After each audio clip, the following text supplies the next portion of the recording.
Hello বন্ধুরা, কেমন আছো সবাই? আশা করি সবাই ভালো আছে, আর আমিও খুব ভালো আছি। আর এই দেখো, চৈত মাসের সেকেন্ড রবিবারে আমরা চলে গিয়েছিলাম তারকেশ্বর। আমরা বাড়ি থেকে বেরিয়েছিলাম রবিবারে, কিন্তু জল ঢেলেছিলাম সোমবারের দিন। আর রাস্তায় যেতে যেতে তো বুঝতেই পারছো, ভীষণ রোদ্দুর। আর আমরা গিয়েছিলাম খোলা ট্রাকে, তার জন্য আরও প্রচুর রোদ্দুর। কিন্তু রোদ্দুর হলেও মজা এসেছে ভীষণ। আর সবাই মিলে একসঙ্গে গেছি তো মজা তো হবেই। তোমরা কে কে এই রবিবারের দিন বেরিয়েছিলে অবশ্যই বলো কিন্তু।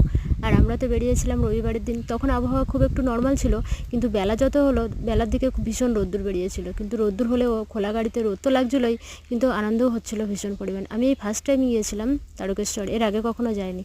তোমরা কে কে কবার গেছো বলো কিন্তু। দেখো, সবাই দাঁড়িয়েও আছে, বসেও আছে, কিন্তু বসার থেকে দাঁড়িয়ে থাকলে কষ্টটা একটু কম হচ্ছিল। হাওয়া হচ্ছিল ভীষণ পরিমাণে, আর বসে থাকলে সেই গরমটা লাগছিল, উপরে রৌদ্রও লাগছিল, যার জন্য আমিও দাঁড়িয়েছিলাম। আমরা বাড়ি থেকে বেরিয়েছিলাম সকাল 9টা, আর এরপর নিমাই তীর্থর ঘাটে আসি আমরা তখন বেলা 3টে বাজে। 3টের সময় আমরা এসে পৌঁছে গেছি নিমাইয়ের ঘাটে। এবার এখান থেকে আমরা স্নান করব। স্নান করে এখানে শিবের মাথায় জল ঢেলে তারপরে আমরা এখানে মাটির মালসায় বা হাঁড়িতে করে রান্না করে এখান থেকে খেয়ে তারপরে রওনা দেব তারকেশ্বরের উদ্দেশ্যে, এখানে নিমাইয়ের ঘাটের জল নিয়ে। তো দেখতে থাকো তোমরা। দেখো, ভীষণ পরিমাণে ভিড়, ভীষণ ভিড় এখানে। এখানে প্রচুর।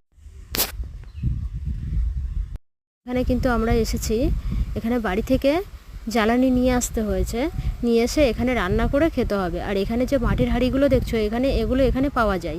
আর ওই যে জ্বালানিগুলো দেখছো এগুলো বাড়ি থেকে নিয়ে আসতে হয়েছে।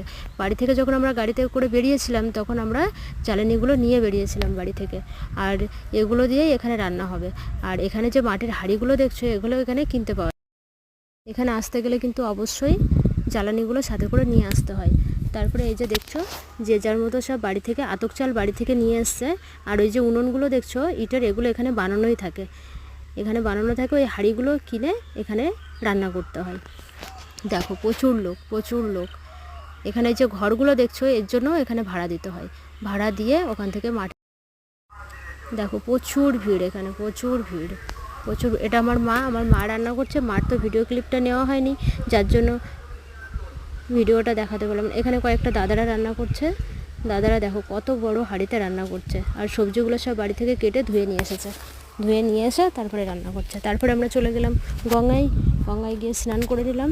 স্নান করে এই যে জলটা, কিন্তু এই জলটাই ওই শিবের মাথায় ঢালা হবে।